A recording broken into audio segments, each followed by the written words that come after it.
Hey, what's happening, guys? Elton McFALL here. Well, it is a crowning moment for yours truly when I finish a painting. As this is it. This is the end. Finito. Done. Completed.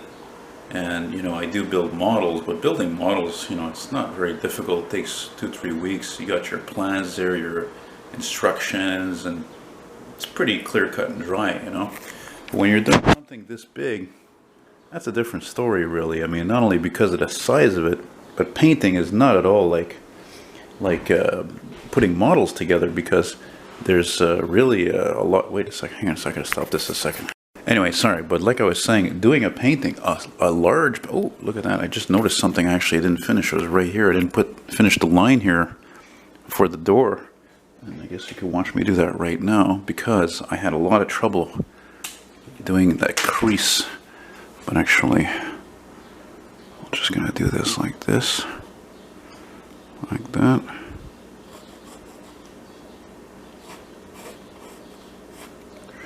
Yeah.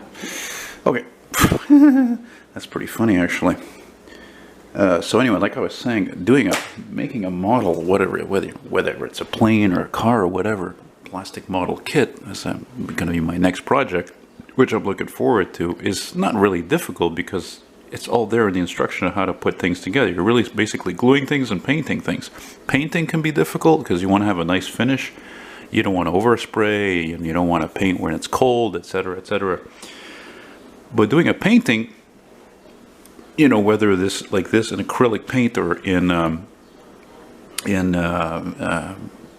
oil paint, even if you're following a picture, it's hard to duplicate something and make it look as realistic as possible. Like, for example, in case you haven't been subscribed too long, like this painting here that I did last year, actually almost exactly a year ago, this old Montreal commuter train, which they were used up until, these locomotives were used up until like 2000, 2002.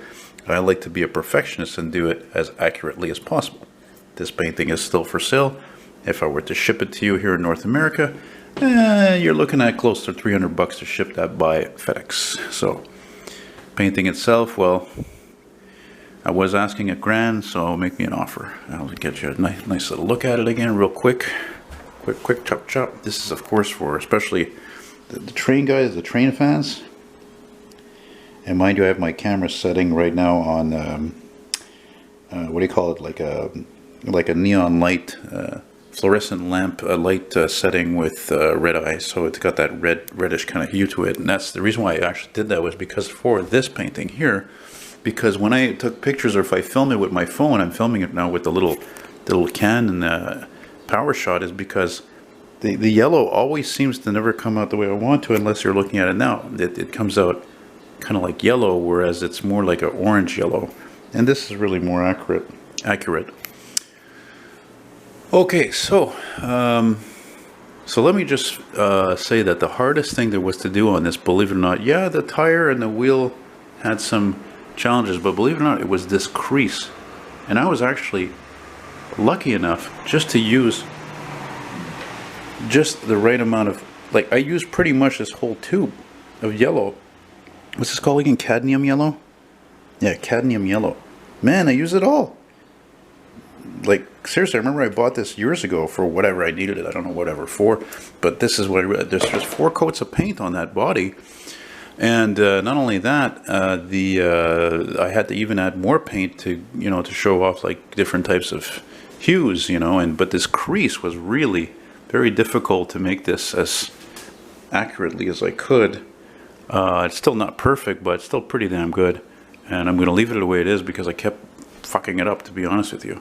To get that fade effect. And even this door handle was tricky, because I remember it was before I really worked on it. I looked up some pictures and like, oh yeah, that's how these door handles and these Ford products looked, and Lincolns and Mercurys in the the 70s. So say what, 73 to 78, give or take, which is when these Ford LTD, Ford Custom 500s and so forth were made.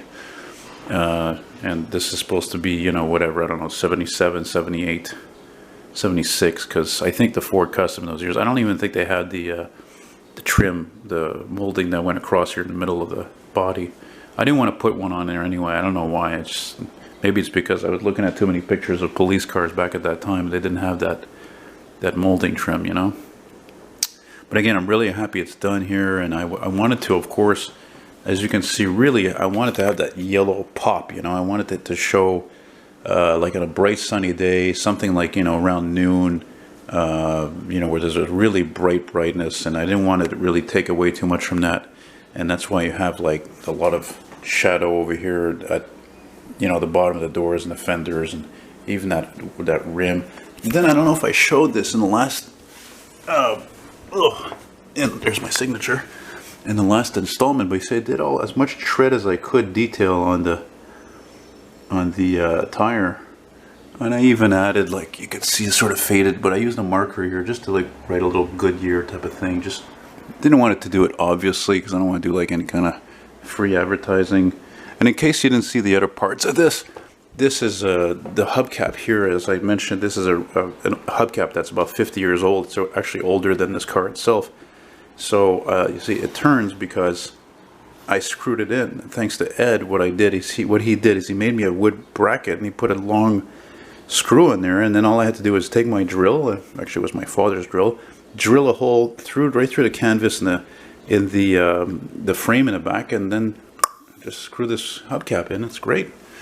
And the frame itself is, you know, like there's one whatever 2x4, it goes like this, you know, one vertical, and then there's two horizontal. So this isn't cheap, you know. And I reiterate again, as I was telling a couple of people who saw it, I mean, look at the size of this thing. It's like larger than life. It's like bigger than my apartment. It's too big for my place. It needs to go into a collector, you know, maybe a taxi collector or automotive art collector. But I will ship it. But as I mentioned, if it costs almost $300 to ship this, I know, because when I sold Scott from Cold War Motors my 61 Monarch painting, it was the same size as this, and it cost like $265 to ship it to Alberta. So, I mean, if you're from the States, it's obviously going to be cheaper because of the shitty dollar exchange. Our dollar's weaker. It's always worth, unfortunately, like 75 cents on the US dollar.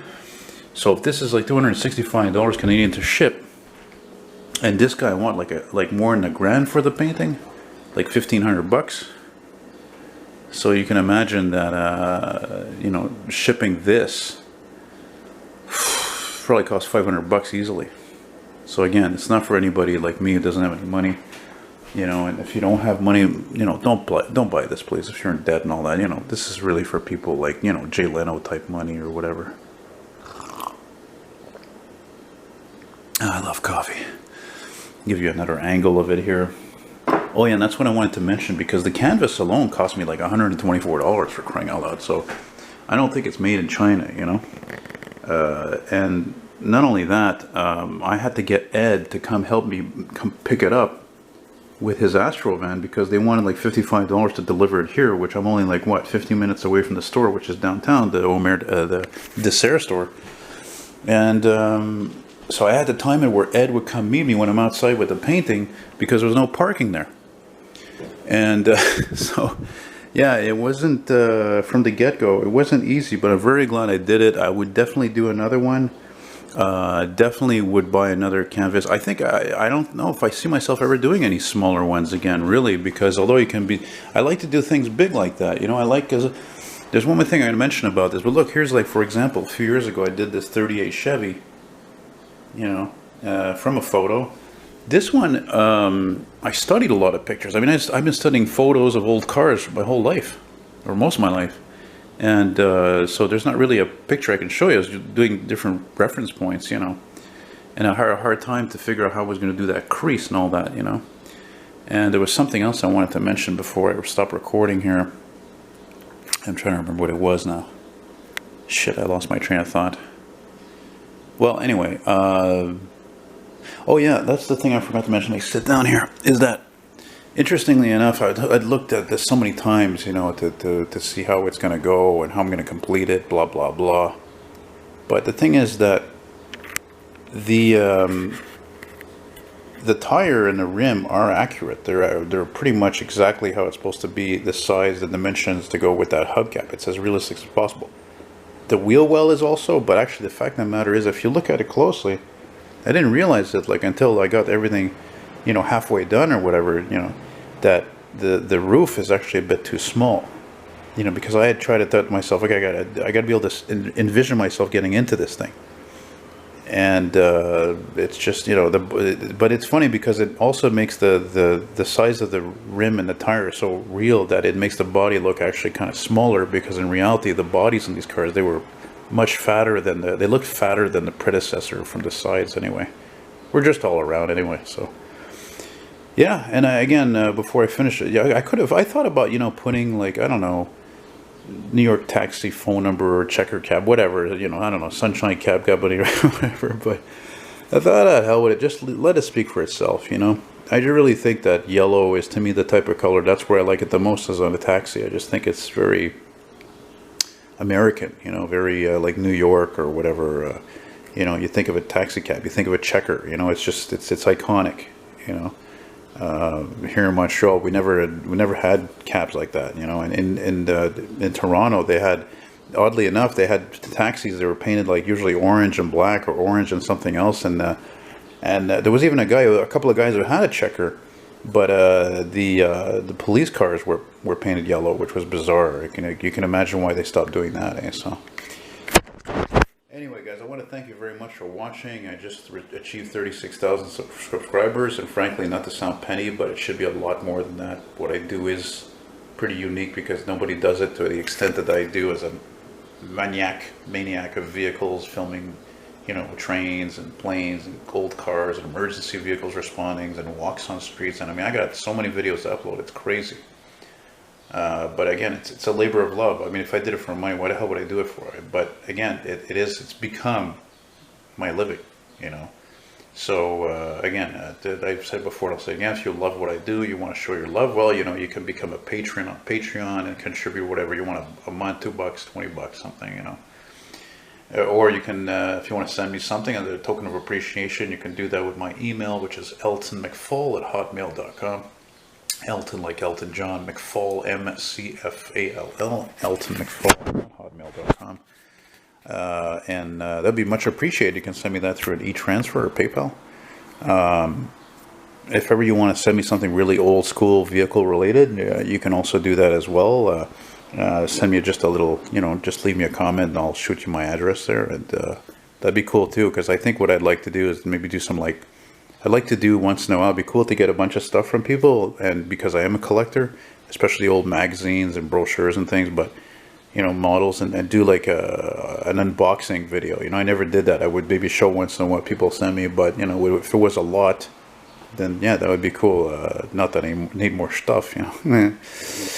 That's it, guys. So anyway, thanks again for watching, and take care. And yeah, next project going to be a model, and yeah, it's going to be definitely the probably the ultimate American muscle car ever made, a model.